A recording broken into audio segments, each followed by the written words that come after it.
Thanks you at home for joining us this hour. I'm really happy to have you here. I know it is weird to have me here on a Thursday like I was last night and now on a Friday as I am tonight. I know that is unusual, but your usual host at this hour, the great Alex Wagner, is off on a family vacation this week. Great week to choose, Alex. And because she's away, you are stuck with me. I apologize. Alex will be back next week. But tonight, because you are stuck with me, you're also stuck with this guy. Gentlemen, I believe you've all received copies of the prepared statement that I read to the court in open court. As I said in that statement, the reason that I have changed my decision to fight this matter is because that I believe it would be against the national interest, have a brutalizing effect on my family to go through a long 2-year struggle concerning this matter. You also may be aware of what I said in open court, that I categorically and flatly deny the assertions that have been made by the prosecutors with regard to their contentions of bribery and extortion on my part. I will have nothing more to say at this point. I will make an address to the nation within a few days. And so the criminal proceedings against Spiro Agnew have come to an end with dramatic suddenness. That doesn't mean, however, that the Agnew case is over. The grand jury is still meeting. There could be indictments against some of Agnew's former associates. But for Spiro Agnew himself, no further prosecution. He's already paid the penalty for what he did. No further prosecution. He has already paid the penalty for what he did. Yeah, about that. Now that we've got a former president being indicted, there's a lot of basics about politicians and crimes that we've all had to sort of quickly rememorize, right? Okay, yeah, there's no rule that says you can't indict a person if that person is a former president. There's no rule that says you can't indict a person if that person is a candidate for president. Yes, people have run for president while under indictment before. Yes, at least one guy has run for president while in prison. Congratulations. The answer to that trivia question is Eugene V. Debs. Very interesting guy. He got 1 million votes. He was in prison. It's interesting. There's all this sort of Constitution 101, American History 101 stuff that we now have to remind ourselves of as we enter into this new chapter in crime and the presidency. But the bottom line of all of it, the main thing I think we need to keep in mind constitutionally in terms of our history, in terms of our American system of governance and accountability, bottom line of all of it for us right now is if this New York indictment goes as terribly as it possibly could for former President Donald Trump. I mean, if he is, indicted and it goes to trial and he is convicted and he is then sentenced to prison as a consequence of those convictions, all of those big ifs after the indictment, right? Even if the worst happens, goes to trial, is convicted, sentenced to prison, if it goes to prison, even if all of that happens, none of that would affect his actual eligibility to run for president again if he so chooses. It's the Constitution that says who is eligible to serve as president, and the Constitution sets only 3 criteria. 1, you need to be a natural-born U.S. citizen. 2, you need to have been a resident of the United States for at least 14 years. And 3, you need to be 35 years old. Donald Trump is 76. So he's fine. Born in Queens, lived here his whole life. No problem. Nothing that even multiple felony convictions might interfere with in terms of his eligibility to stand again before the American people as a candidate for president of the United States. And that is just the bare fact of it. So anybody who tells you that this prosecution in New York is to somehow stop Trump from running for president again, that's horse hockey. It really isn't that. And the way you can tell it isn't that is because even if this prosecution went as badly for him as it possibly could, it wouldn't block him from running for president again. But go back to the last time something like this happened. It is true that we have never indicted a former U.S. president before, but we did indict a former U.S. vice president who had only been out of office for about 2 minutes, literally, when he was indicted in federal court in 1973. And that case, that Spiro Agnew case, did have some remarkable similarities to the reported charges against Mr. Trump today. For example, in Vice President Spiro Agnew's case, they charged him with taking illicit payments while he was in the White House. In Trump's case, it's believed that the charges against him include him making illicit payments while he was in the White House. And while Trump and Agnew were both enormously, polarizing and aggressive, very hard-right politicians, each of them did some enormously controversial, maybe even arguably illegal things while in office, ultimately what they were both charged with were things that were about being venal and petty, and they were financial charges, but in a very small change sort of way.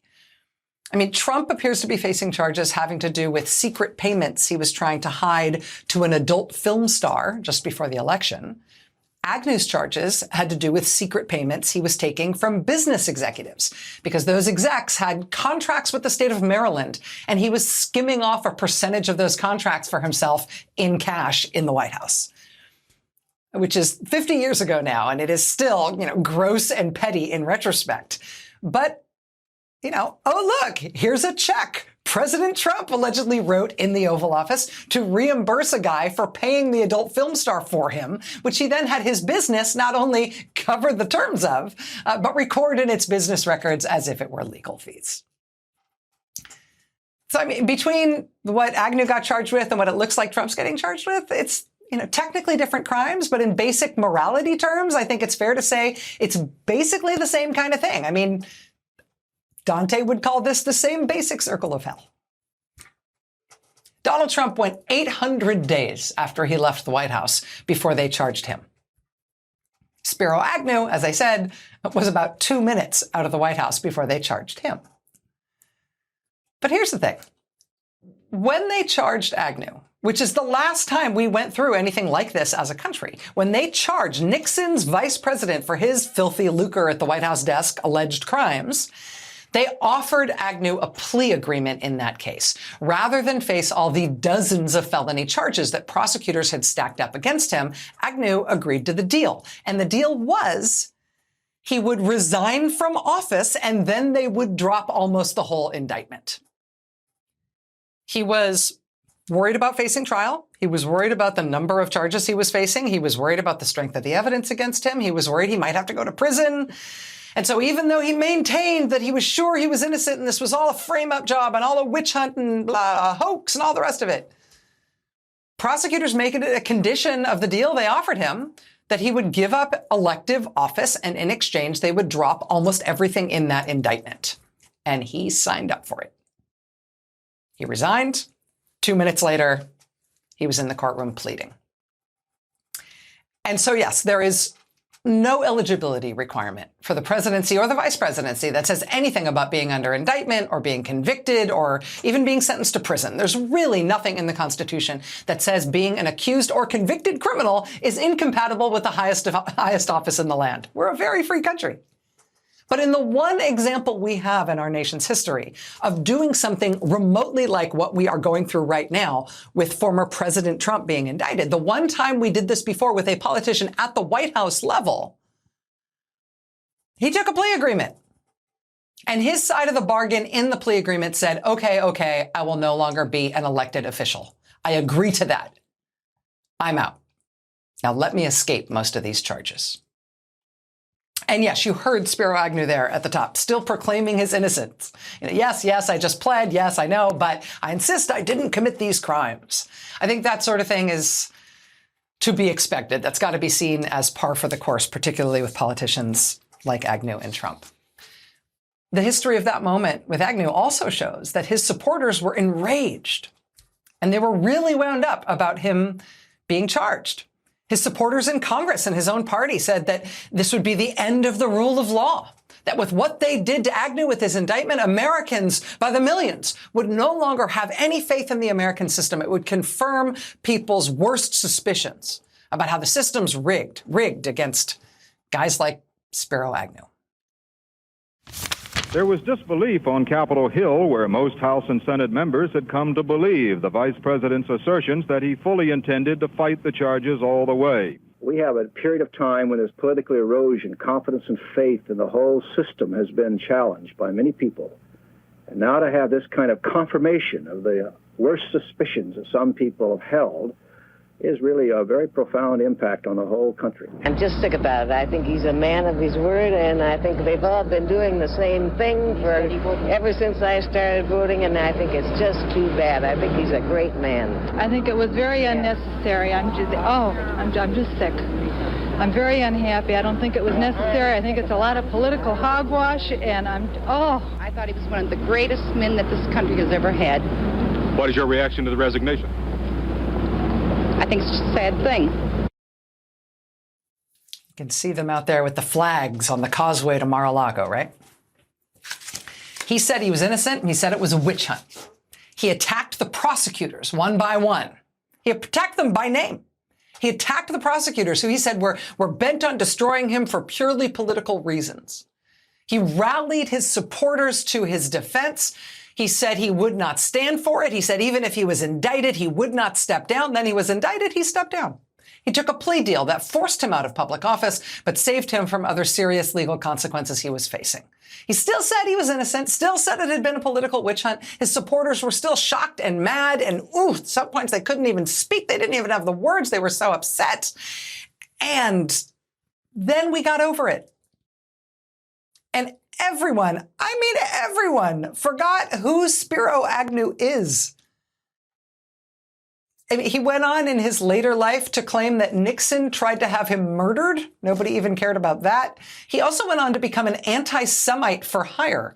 He got the Saudi royal family to put him on the payroll to denounce Jews in the United States. That was his job later in life, former vice president of the United States. You think he might even become famous again for something like that, but no. He ended up totally forgotten, remembered, if at all, as a crook and as a whiner about it. But mostly he's not remembered at all.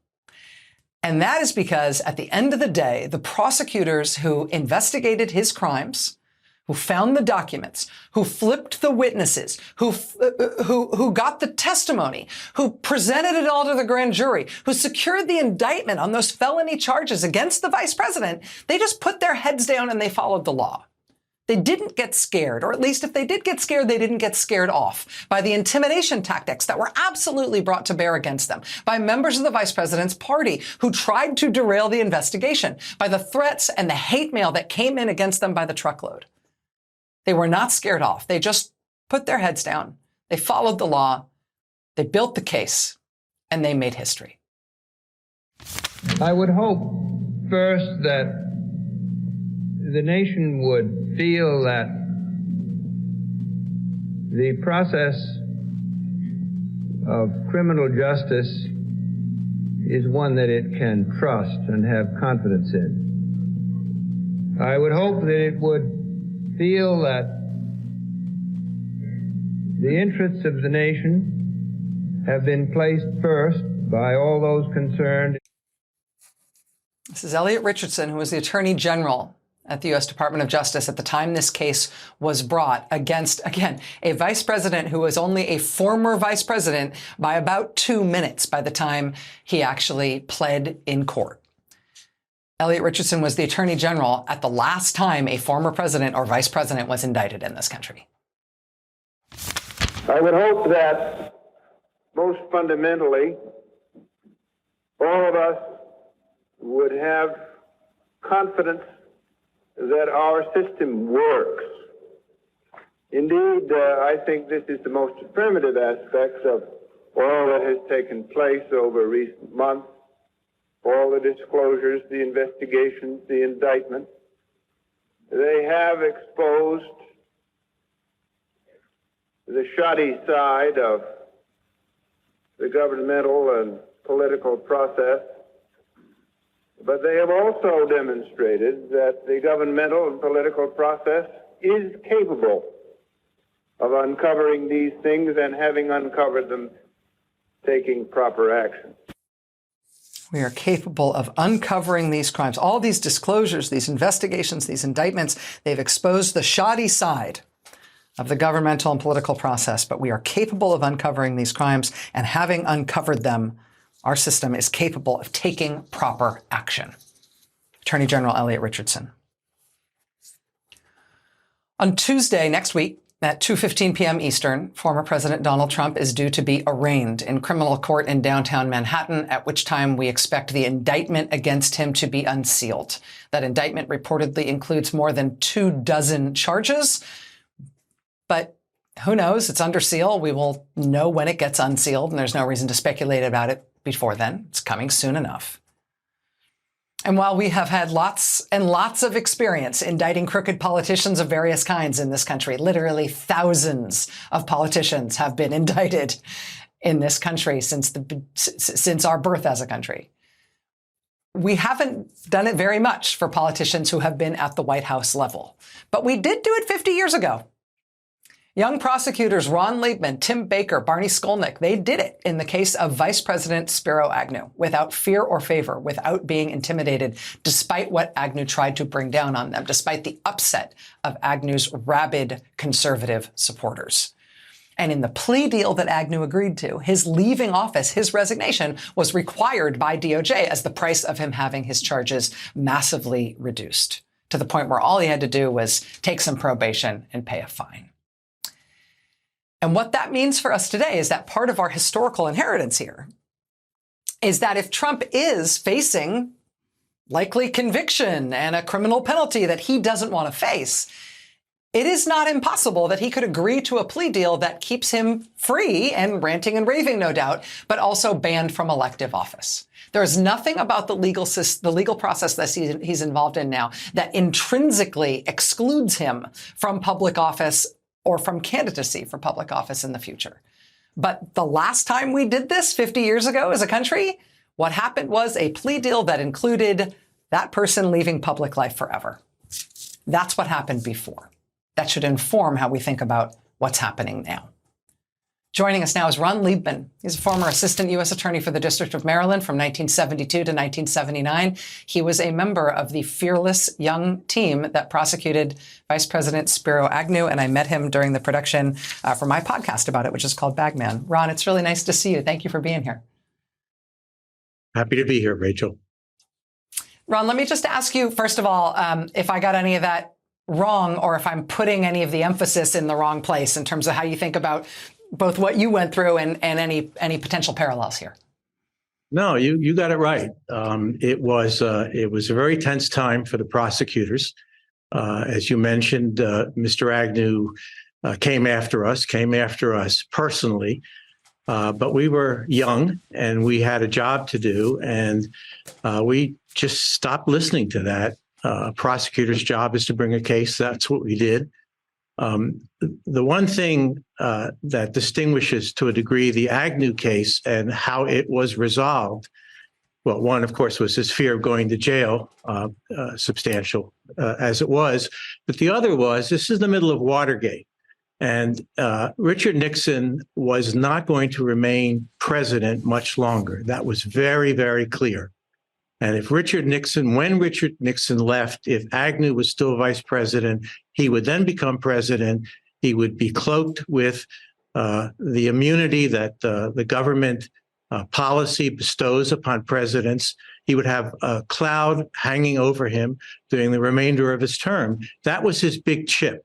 And he bargained that chip away to avoid jail. And that's what happened. It was very contentious.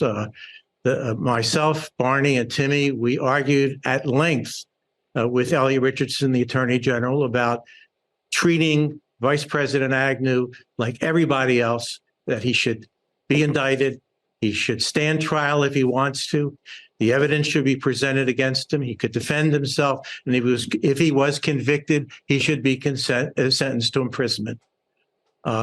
Elliot Richardson, in the context of Watergate, older and wiser than the three of us, realized that it was very, very important as a policy decision to get Agnew away from succession, the heartbeat away from the presidency. That's what brought that case to a close, in addition to Agnew knowing that we had built a solid case against him. It was airtight, and he knew if he went to trial, he was going to be convicted and he was going to go to jail. the levity of the charges, the perceived strength of the case, obviously, is the thing that creates the leverage on a defendant in this case. If they don't think you've got a great case, if they don't think that the penalty is going to be anything that they'll mind too much, then there's less pressure on them to consider any sort of plea agreement. And I think that's one of the big open questions here. Nobody's seen the indictment. Nobody knows the strength of the case against Trump, including Trump. And so that'll be, I think, one of the important variables that's filled in next week, Ron. But it strikes me that there was one other difference that might be operable and important here, which is that it was a surprise what you all arranged, that plea agreement that was arranged with Spiro Agnew. The day that he appeared in court in October 1973, nobody knew, and you tell us this in great detail in Bagman, it's a great part of the drama, nobody knew that Agnew was going to be there in court that day and that he was going to plea, and nobody knew that he was going to resign. Nobody knew either side of how that plea agreement was going to play out in open court that day.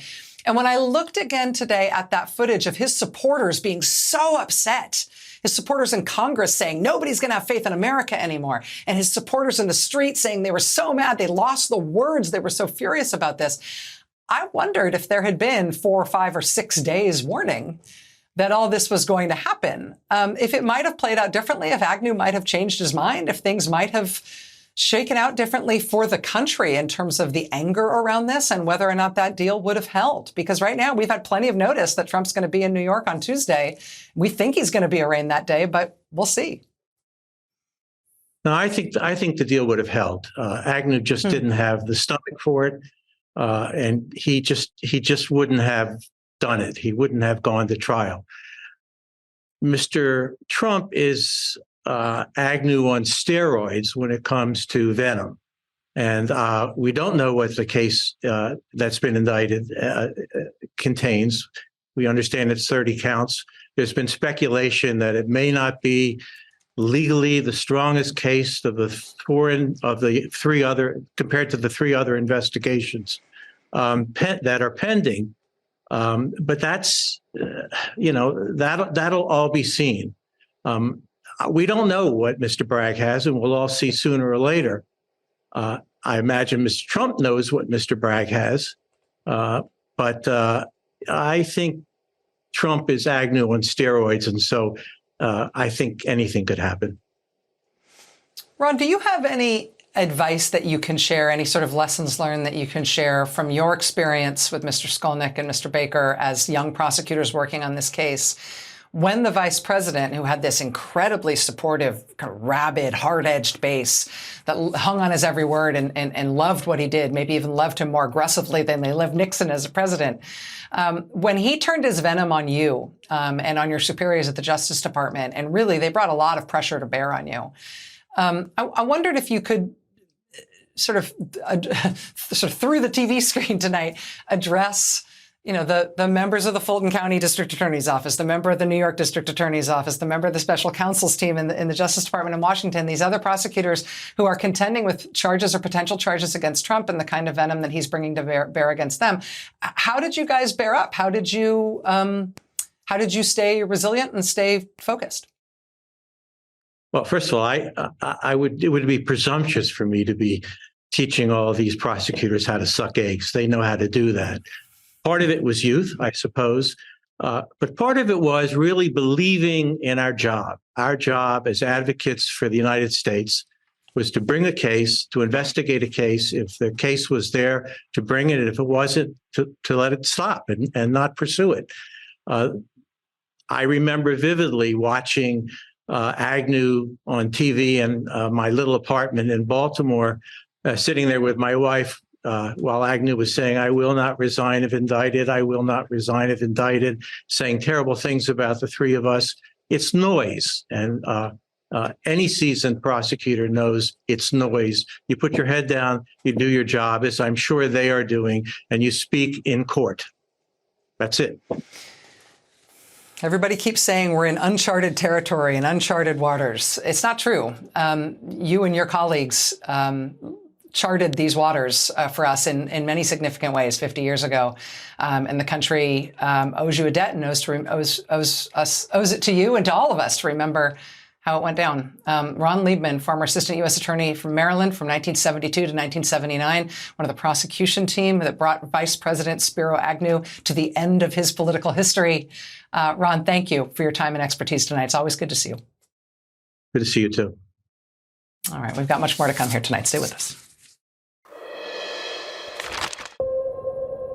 Hi, I'm Dan Slepian, a longtime investigative producer with NBC News. In 2002, I received a letter from a New York State prison from a man serving 25 years to life for a murder he insisted he didn't commit. Dear Mr. Slepian, I know I don't belong here, but I am a firm believer that everything that happens to us in life is for a purpose. It ended with a desperate plea. Look into my case. I didn't know it then, but this letter would spark a 20-year journey to uncover the truth. And what I've learned haunts me. This is the story of a man convicted of murder, his fight for justice, and the letters that changed both of our lives. This is Letters from Sing Sing, a podcast from NBC News Studios. All episodes available now. Listen wherever you get your podcasts.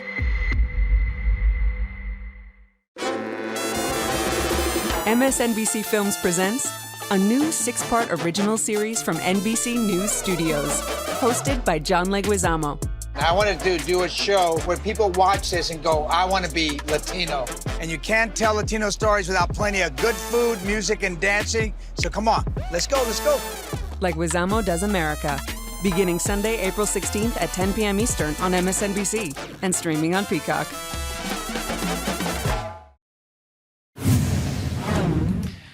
One of the myriad lawyers for former President Donald Trump says the former president will turn himself in New York on Tuesday. He will turn up voluntarily for his arraignment in New York State Court in Manhattan. That yet may happen. But there is a group of people who are actively and publicly rooting for him to not turn himself in. For example, Florida Republican Congressman Matt Gaetz, who earlier this year himself narrowly averted a criminal indictment in a federal sex trafficking probe. Congressman Gaetz last week started calling on Florida's Republican governor to pledge to block any attempted extradition of Donald Trump from Florida to New York. He said, quote, Governor Ron DeSantis should be standing in the breach. That was Matt Gaetz last week. Well, yesterday, Governor Ron DeSantis of Florida complied with that demand and in fact said, quote, Florida will not assist in any extradition request. Today, hard-right Congressman Thomas Massie of Kentucky put out this poll on Twitter. It says, quote, should Trump go to New York and submit to the bogus indictment? Or should he stay in Florida, where Governor Ron DeSantis has pledged not to assist with extradition to New York?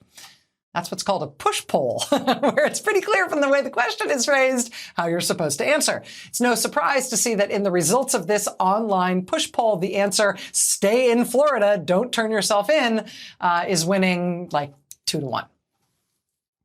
The whole point of a push poll like this is to encourage the idea, to try to normalize the idea that Trump actually has the option to not turn himself in, that he has the option to defy law enforcement, to defy New York authorities and hide out in Florida.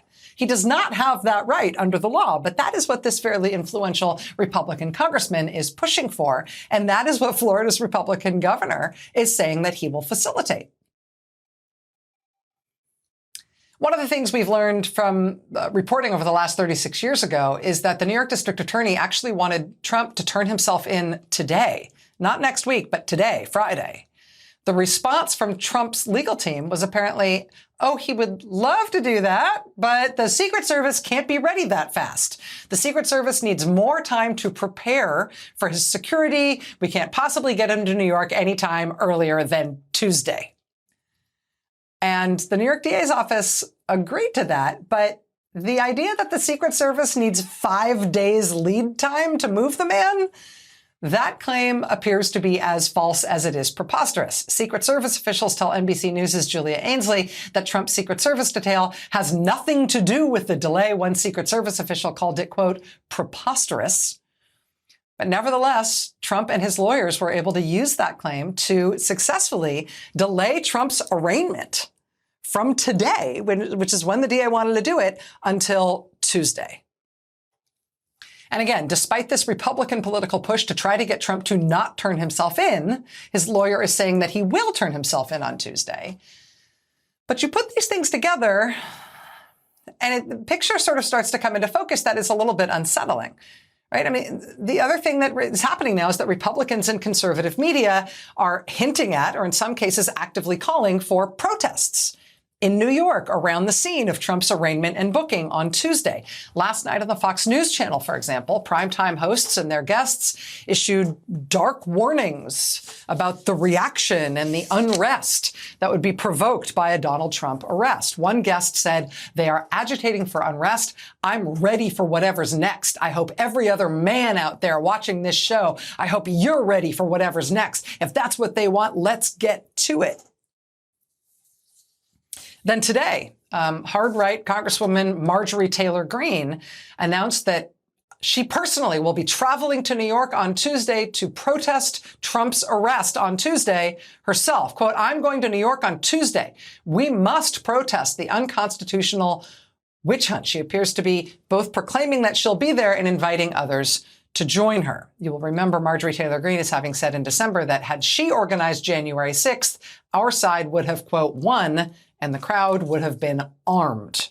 Now she's saying she'll be in New York personally on Tuesday for protests against Trump's arrest. And this is all as Trump himself has kept up a steady stream of invective against the New York prosecutor and now the judge in this case. Now President Trump online is going after the judge and indeed the judge's family. One result of the several-day delay that he has now secured for himself in turning himself in is that Donald Trump has bought himself and his allies time to try to maximize the chaos surrounding his indictment, time to sow doubts and make plans about whether he will turn himself in at all, whether he could potentially mount some sort of last stand in Florida and not come to New York at all, whether his arraignment could potentially be disrupted by protests or even by violence. Would the threat be the same size if he had been surprise indicted yesterday, arraigned this morning? Or now, with all of these several days to get ready for whatever it is they want to do on Tuesday, is this a more volatile and unpredictable situation it would have otherwise been? A more volatile and unpredictable situation may be exactly what Trump and his allies want it to feel like. Watch this space. Hi, I'm Jen Psaki. I know from the years I've spent on campaign buses, in foreign capitals, and in the Oval Office that there is always more to a story under the surface. On my new show on MSNBC, we're going to bring you inside all of it, breaking down the truth about the things that matter and visiting with some of the most fascinating people in the news today. So I hope you join me every Sunday at noon Eastern on MSNBC for Inside with Jen Psaki. Hey everyone, it's Tremaine Lee, MSNBC correspondent and host of the podcast Into America. A train derailment and chemical spill in East Palestine, Ohio, caused panic and anger among residents and triggered a big response from the EPA. But for people who live in so-called sacrifice zones, especially in Black communities, environmental issues like this are a way of life. So when you live in a sacrifice zone, you're basically being poisoned every day. So it becomes an intergenerational cycle of poison and poor public health. Listen now and follow wherever you get your podcasts.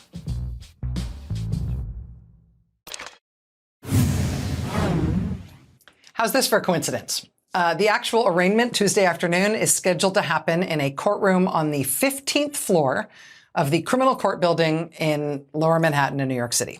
It will be in a room of that courthouse with a very specific kind of residence for former President Donald Trump. Because in 2021, Donald Trump's business was charged with a whole slew of criminal fraud charges. And that trial took place not only in the same courthouse where Trump is set to be arraigned, but the trial for his organization, the trial for his company, was held literally in the exact same courtroom where we believe Trump is scheduled to be arraigned on Tuesday. Same room, same place. In that trial, Trump's business was found guilty, among other things, of falsifying business records, which is at least reportedly one of the same charges that Trump himself is going to face in his criminal trial, which again will happen in the exact same room.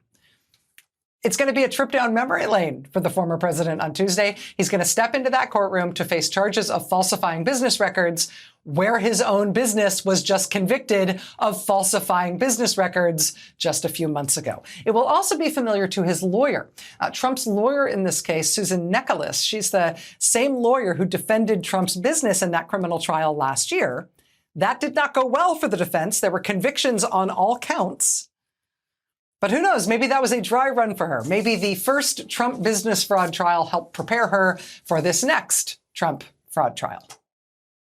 What kind of defense should we expect to hear, though, against these kinds of charges? I suggested yesterday that we should expect this trial, based on what kind of charges we think are going to be brought here, we should expect this trial to be very boring. Is that fair? What should we, the public, be paying attention to as this kind of trial plays out? Joining us now is a man who knows. His name is Mark Agnifilo. He's a former assistant Manhattan district attorney, same DA's office bringing these charges against Trump. He's also a former federal prosecutor. And also, he has quite recently defended clients in court who've been charged with falsifying business records. These same charges we're expecting to be brought against Mr. Trump. Mr. Agnifilo, thank you so much for being here. I really appreciate it. Oh, thanks for having me, Rachel. I really appreciate it, too. So I'm not a lawyer, and I know this is not going to be the Gwyneth Paltrow case. I know there's not going to be cameras in the courtroom and us following it in that kind of a way. But for those of us, and I think a lot of Americans who are going to be following this case closely, should we expect a falsifying business records case, by definition, to be boring and or hard to follow? Or is this the sort of thing that we lay observers are going to be able to understand? So the charge itself is really fairly simple. There has to be a business record that's been falsified. For the trial to involve felony charges, there has to be a second intent to intend to commit another crime.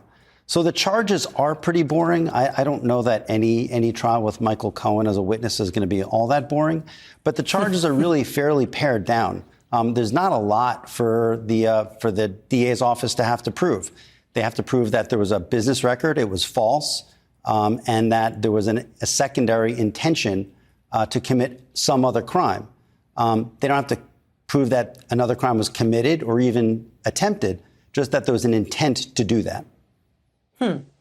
And to be clear, we don't know what the exact charges are. There is reporting about the number of charges. There is some reporting from the Associated Press about there being at least one felony charge among the. But again, we don't know. We'll know for sure when we see the indictment unsealed. Exactly. But in the absence of that specific information, what do you think that we should expect? If it is something along the lines that people are proposing or supposing, that it's going to be somewhere between 24 and 36 charges, a single felony or a small number of felonies among a larger number of charges that aren't felonies, what would you expect in terms of the kind of timeline for a trial like this to spool out?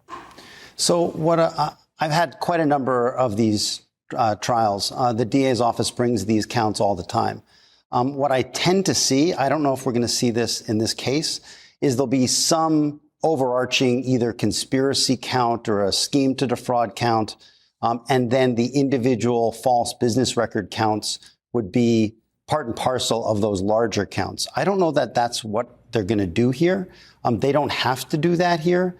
It's unusual, though, in my experience, to see these false business records counts without an overarching, usually felony, usually some type of larceny scheme or scheme to defraud or some sort of conspiracy. And then the business record counts are sort of part of those larger counts. So we'll all have to see, we're all speculating, what is that second crime? Is it an election type crime? Is it something else? And we won't know until the indictment's unsealed. Mark, let me ask you about one other aspect of this. I was struck, the New York Times has a justice correspondent named Charlie Savage, who's really smart and I think sees around corners a lot of times. I've followed his work for a really long time. And one of the things that he sort of contended and got some expert advice on today in the Times was the idea that even though this is the first indictment of Donald Trump, there are a couple of other active criminal investigations that could result in criminal charges against him in other jurisdictions, including potentially federally. And what Charlie Savage was suggesting at the Times is that even though this might be the first indictment, the way the New York courts work, particularly around white-collar offenses like this might not be the first one that actually ends up in trial in front of a jury, because he suggested that in the New York court system, the courts are essentially set up to deal with a lot of pretrial appeals, a lot of pretrial motions, a lot of things that could delay the actual start of the trial. And if Donald Trump finds himself federally indicted or indicted in Georgia, one of those things might get to trial first. Do you think that seems like a fair contention, given your experience in the New York courts with charges like this? It's certainly possible. I mean, one of the features about New York state practice that you don't have federally is you have meaningful motions against the grand jury proceedings themselves. You don't really have that in federal court. So Trump's lawyer is going to be able to argue to Judge Merchan, hey, the evidence they put in the grand jury is legally insufficient. This indictment should be dismissed. In the federal courts, the grand jury is this black box. You don't get to see into it. In New York state courts, you do.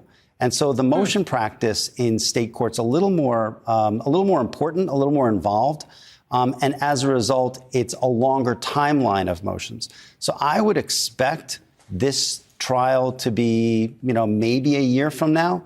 I think it's everyone's going to be watching it. I think Judge Marchand is not going to want it to just linger. But a year is probably a safe guess in terms of a timeline.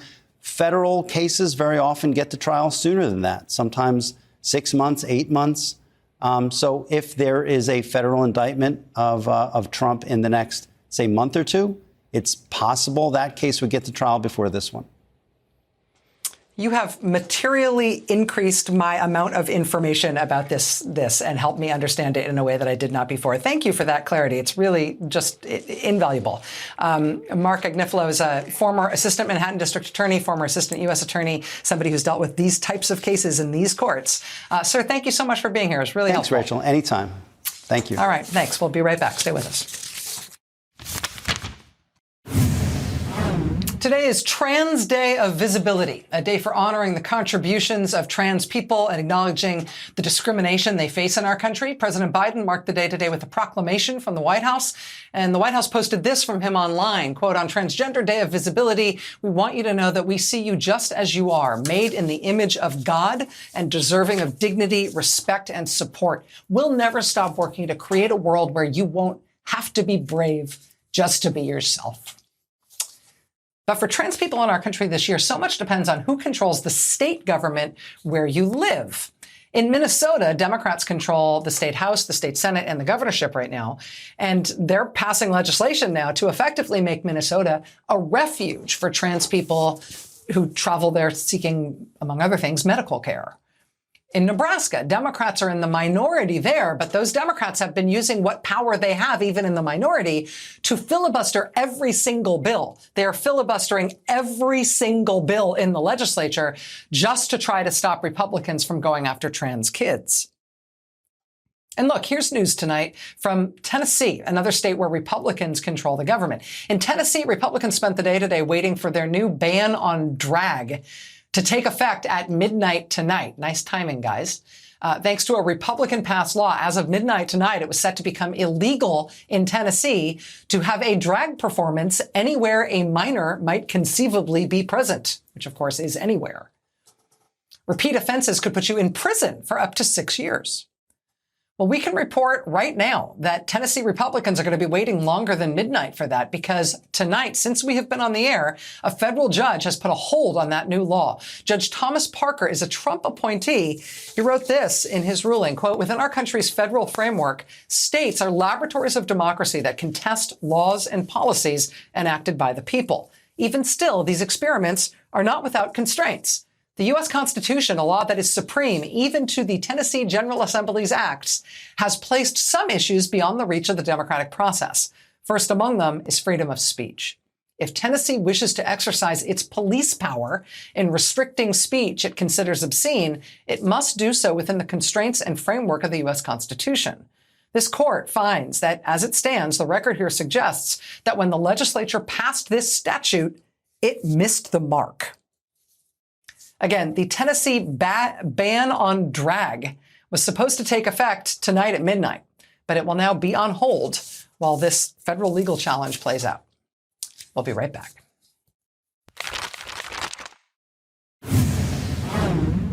All right, that is going to do it for us tonight. I promise you, Alex Wagner will be back in the chair next week when she was back from vacation. Thanks for having me here last night and tonight. I will see you again for my regularly scheduled Rachel Maddow Show on Monday.